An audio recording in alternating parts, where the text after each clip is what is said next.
la de Rodrigo Toñol, que la conferencia inaugural se titula Salud del espíritu, políticas públicas, usos clínicos e investigaciones médicas en la legitimación de la espiritualidad como factor de salud. ¿Cómo? Qué largo. Bueno, un poquito largo, pero está bien. Hay que recoger todas las líneas, claro. Todos los conceptos. Rodrigo Toñol es investigador de la Universidad Estadual de Campiñas, Brasil, y es actual presidente de la Asociación de Cientistas Sociales de la región del Mercosur. Así que Rodrigo vas a poner 20-30 minutos, después Mariana va a comentar, y después hacemos un cierre con 3 preguntas para hacer un intercambio. Así que... Dale. Bien, muchas gracias Mariela, y a todos ahí. Yo voy a hablar en español despaciado, no solamente para que me comprendan, pero también para, en complacencia a mi propio español, que por veces se escapa. Yo tengo que empezar diciendo también que me encanta este formato de workshop, y pensé en la presentación como poniendo algunos puntos conceptuales, pero también describiendo el proceso de investigación, porque así me parece que esto se trata, ¿no? Para como poner la cocina de la investigación al frente del proceso, ¿no? Del tipo final. Bien, yo tengo un texto y voy a leer algunas partes y platicar otras para que no me perca. Las primeras experiencias de esta investigación se empezaron hace 6 años. En aquel momento seguía mi trabajo de campo interesado en el uso de las terapias alternativas en Brasil y estaba muy informado por la literatura especializada en el tema. Así que María Julia Carossi, René de la Torre, Cristina Gutiérrez, Mercedes Saizar, Leila Amaral, Fátima Tavares, José Guilherme Magnani tenían sido fundamental para mi decisión para hacer de este tópico el universo de mi interés. Personalmente, hasta aquel punto, jamás tenía usado las terapias. Mi interés siempre fue, antes de todo, teórico. Bien, explico, ¿no?, por qué fue teórico. Está claro que los apuntes de la literatura eran muy variados, pero un elemento coincidente en ellos era que esta práctica tenía un recorte muy distinto o muy distintivo. Sus practicantes pertenecían a la clase media, urbana, escolarizada y desiglesiada.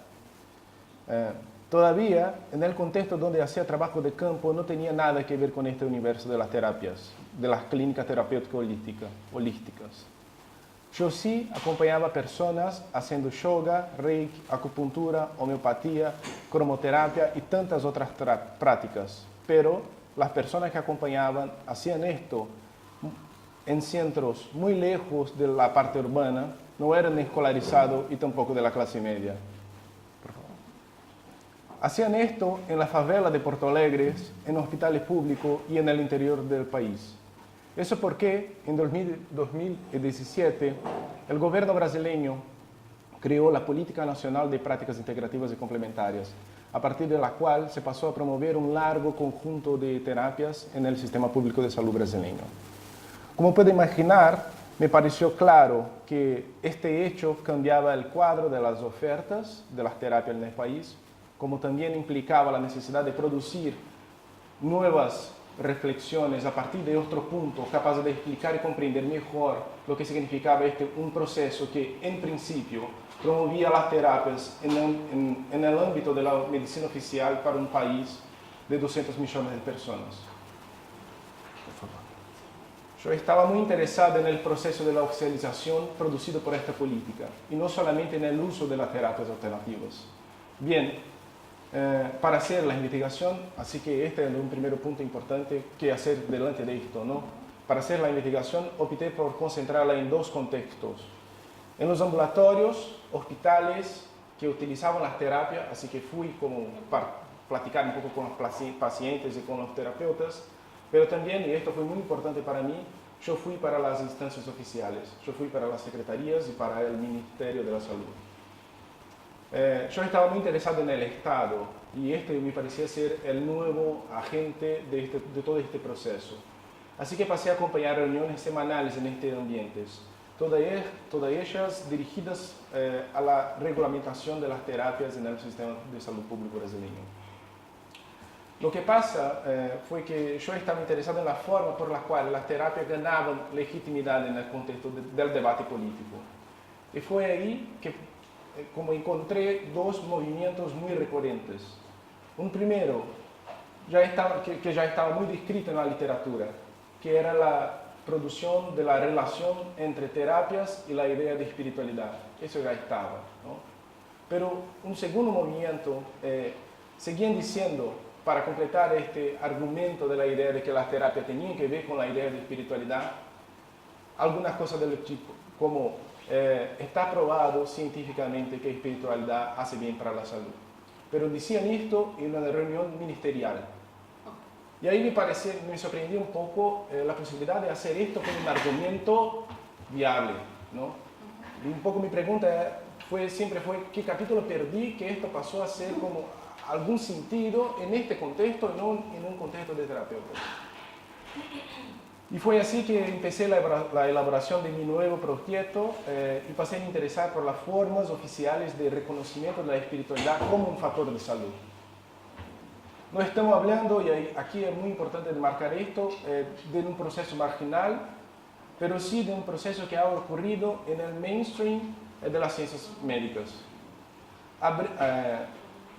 Abrí lo que se demostró ser una caja de Pandora de la forma de la circulación de la idea de espiritualidad en el campo de la salud. Así nació el proyecto Espiritualidad Institucionalizada. Con 10 estudiantes de grado a doctorado, estamos investigando el proceso de oficialización de la espiritualidad en el campo médico, en 3 ejes principales. La idea de espiritualidad en las políticas de salud, las políticas oficiales, en el texto, en investigaciones médicas y el uso clínico de esta idea.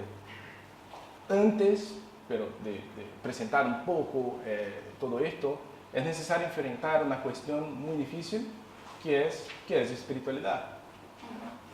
En la manera, y ahí, bien, seguramente vamos a seguir platicando de esto, pero en la manera como utilizo, espiritualidad no es una categoría analítica, sino un objeto de análisis cuya la forma no solamente no es definida por sí mismo, pero que me interesa por sus variaciones. Así que no me interesa como una categoría de análisis, sino como un objeto que se transforma a todos los tiempos, y así que mi uso es más metodológico que toda otra cosa, ¿no?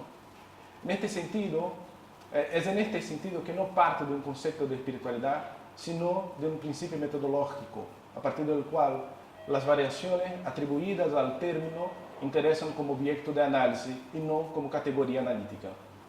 La semejanza entre este procedimiento y lo que dije al azar sobre la religión no es despropositada aquí. Quizá la orden de este paralelo se quede más claro en otra paráfrasis. Definir espiritualidad es antes de todo un acto. Así que estoy interesado en estos actos de definición de espiritualidad. En alguna medida, asumir esta analítica es la condición para atender a un llamado para atentar para la política de la espiritualidad. Porque esto todo se tiene que ver con la idea de que espiritualidad produce política, produce realidades. La política de la espiritualidad, por lo tanto, no se refiere a un concepto, sino a una especie de recomendación que insiste en la necesidad de comprender los usos de la categoría situacionalmente, a partir de las configuraciones de poder y de conocimiento con las cuales se articula cada vez que se es enunciada. Esta literatura, además del procedimiento metodológico, también nos da margen, bien, no voy a entrar en esto, pero quisiera demarcar, para reconocer una especie de posible genealogía de la categoría espiritualidad. Una genealogía que apunta para su emergencia en la modernidad, o sea, en el pasaje del siglo XIX para XX, en que la idea de espiritualidad también está relacionada con otras dos muy importantes, religión y secularismo. Así como estas categorías se han producido como universalizantes, la idea de espiritualidad también se tiene producido como universal. Y así que el problema se pasa a ser cómo, por medio de cuáles procesos, de cuáles elementos, la espiritualidad se puede mantener como un proyecto universal, describiendo la universalidad. Bien, con eso paso a presentar los 3 ejes y fíjense que con esto lo que quiero demarcar es que hay una importancia muy grande entre esta articulación entre salud y espiritualidad para producir esta idea de espiritualidad modernamente como una categoría universal. Bien, el primero eje es un eje de las políticas, ¿no? Bien, pasé un año en la Universidad de Utrecht, en Holanda, en los Países Bajos, haciendo investigación en los documentos de la Organización Mundial de Salud, buscando un poco cómo aparecía la categoría de espiritualidad. Y para mi sorpresa, esta categoría estaba ahí desde los 40. Claro, se cambiaba, pero ahí estaba desde los 40. Bien, se va navegando por los documentos y ahí se encuentran diferentes formas de promulgación del término. Bien, ahí hay una foto de la entrada y esta es la primera reunión de la organización y también la primera vez que la idea de espiritualidad apareció, pero ahora sí. Otra. La idea de espiritualidad se presenta como una dimensión de la salud, otra, como un valor, otra, como un derecho, como relacionada con lo tradicional o como una dimensión del bienestar. Antes de explicar un poco más acerca de la vida de la categoría espiritualidad, me gustaría sintetizar mi argumento principal delante de este documento, ¿no? Mi argumento es que los cambios en los significados de la espiritualidad para la Organización Mundial de Salud se basan en una transformación más general, en la cual la espiritualidad ya no está asociada a la cultura, sino que en cambio se universaliza como una característica humana. Así que, en otras palabras, estamos hablando de un cambio de la espiritualidad de los otros para la espiritualidad de todos. Así que lo que intenté hacer con este documento fue seguir este proceso que dejó de describir la espiritualidad como algo vinculado a las medicinas tradicionales, a grupos específicos, y pasó a ser una categoría capaz de describir todos los seres del planeta. Bien, yo voy a describir esto a partir de la idea de las medicinas tradicionales. Creo que me parece ser una buena entrada. En 1977, la Organización Mundial de Salud organizó la Conferencia Internacional sobre Atención Primaria de Salud y definió por la primera vez qué es medicina tradicional. El término se definió como la suma de conocimientos y habilidades y prácticas basadas en teorías, creencias y experiencias nativas de diferentes culturas, ya sean empíricas o no, utilizada para mantener la salud, así como en la prevención, el diagnóstico y el tratamiento de enfermedades físicas, espirituales y mentales. O en un documento más reciente, en un documento más reciente, la idea de medicina tradicional se presenta de la siguiente manera. A lo largo de la historia, asiáticos, y ahí fíjate en el globo, ¿no? En el mapa, asiáticos, africanos, árabes, nativos americanos, oceánicos, centroamericanos, sudamericanos y otras culturas han desarrollado una gran variedad de sistemas nativos tradicionales. La medicina tradicional puede ser codificada, regulada, enseñada, practicada de forma abierta y sistemática al mismo tiempo que se beneficia de miles de años de experiencia. Así que, de acuerdo con la definición establecida por la Organización Mundial de Salud, quedó claro que la experiencia y práctica que describe la categoría medicina tradicional tiene como característica la presunción de apego a los sistemas culturales, así que medicinas tradicionales son culturales, un origen no occidental y distancia de la lenguaje biomédica. Fundada en la cultura, históricamente ubicada en un pasado distante y geográficamente distante del occidente y sensible a reconocer la espiritualidad nativa como un sistema de salud, la legitimidad de medicina tradicional se basó en otra experiencia institucional. Y ahí es una otra parte que me pareció increíble, porque investigando los documentos lo que encontré fue que el proceso de regulación de este tipo de práctica se basaron en la iniciativa de la Comisión Médica Cristiana y su forma de de acceso, no solamente de acceso, pero también de presencia en la Organización Mundial de Salud. La Comisión Médica Cristiana es una asociación que está ligada al Consejo Mundial de Iglesias. Bien, desafortunadamente no tengo tiempo para explorar en detalle los términos de esa asociación, pero es importante aclarar tres puntos. No, quizás es anterior. Uno, la Comisión Médica Cristiana fue responsable por reorganizar un enorme complejo de... Lo que pasó fue el siguiente, la Comisión Médica Cristiana tenía la organización de todos los hospitales protestantes en África y América Latina. Así que pasaron a reconocer que estos hospitales no estaban funcionando y tenían que emplear una otra táctica.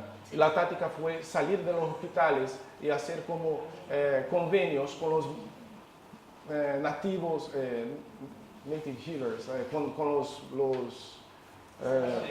los senadores locales, ¿no? para hacer como una capilarización. Okay, sí.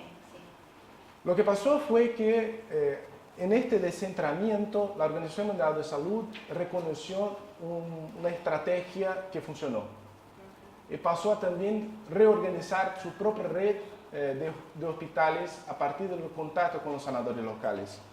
Haciendo esto, la idea de espiritualidad pasó a emergir con una idea importante, porque al final tenían que reconocer de alguna manera esta dimensión que los sanadores estaban preocupados, que no era una dimensión biomédica.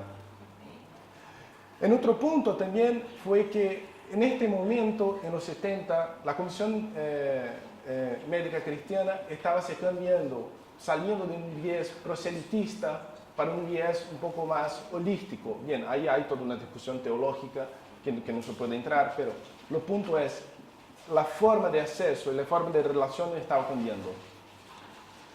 Bien, todo esto no es nada trivial, pero el punto fue que a partir de este proceso, algunas terapias pasaron a ser reconocidas como terapias posibles de ser usadas fuera de sus contextos originales. Y la primera terapia, y esto es fundamental para entender todo el proceso, fue la yoga, el próximo, que pasó a ser descrita no vinculada a procesos históricos o a conjuntos locales, pero sí como una posible práctica disponible para todos, para la asignación de todos. Así que la yoga, con la yoga, la Organización Mundial de Salud instituyó el primer dispositivo de salida de esta idea de la espiritualidad como algo de los otros y poniendo como la oferta de esta terapia para todos. Bien,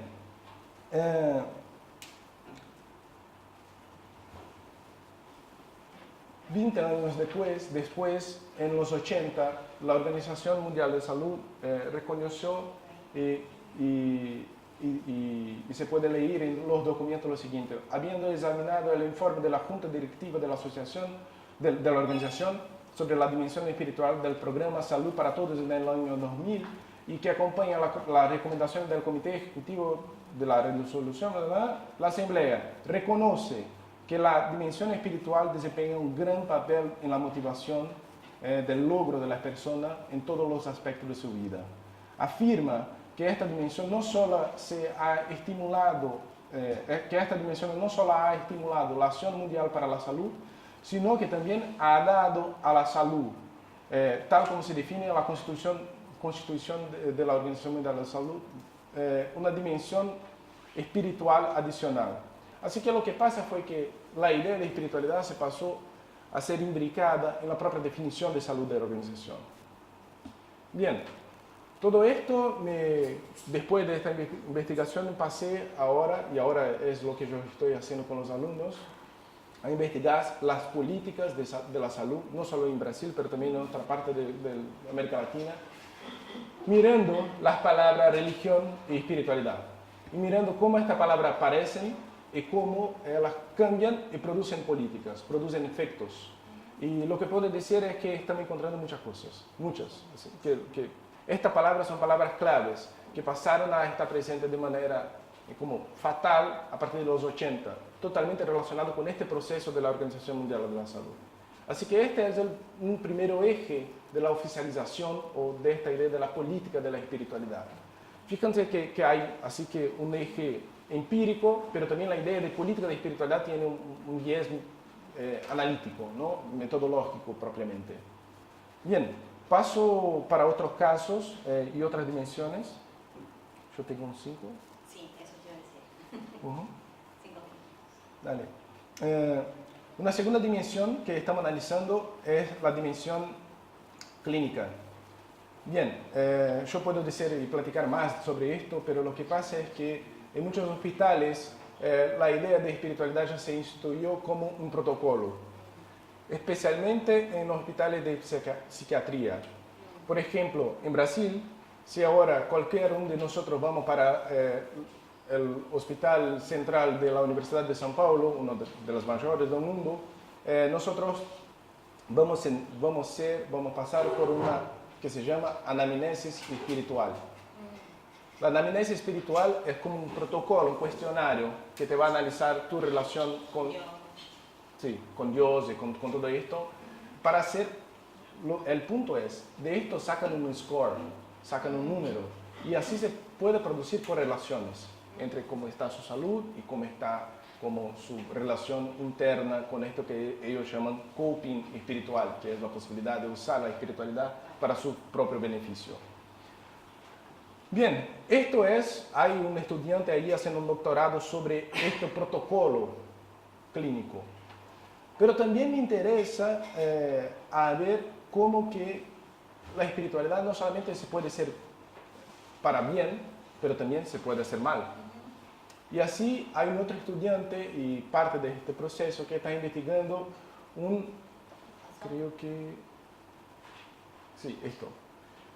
una categoría diagnóstica que empezó en 94 que se llama problemas religiosos o espirituales.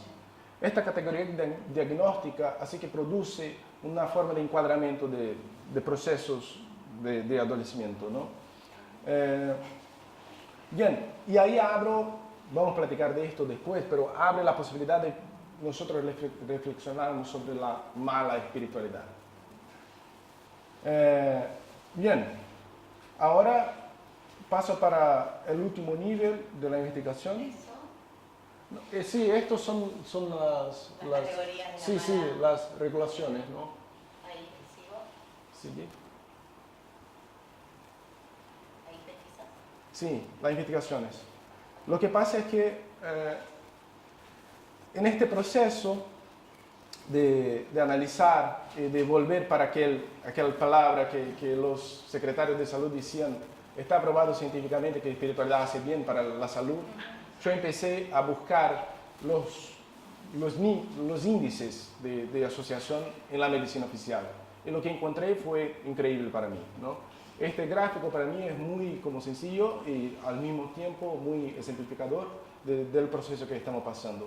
Y la pregunta es, ¿qué pasó en este momento que espiritualidad se pasó a ser un tema tan importante para la medicina? ¿Y qué dicen sobre espiritualidad? ¿Y cómo instituyen espiritualidad?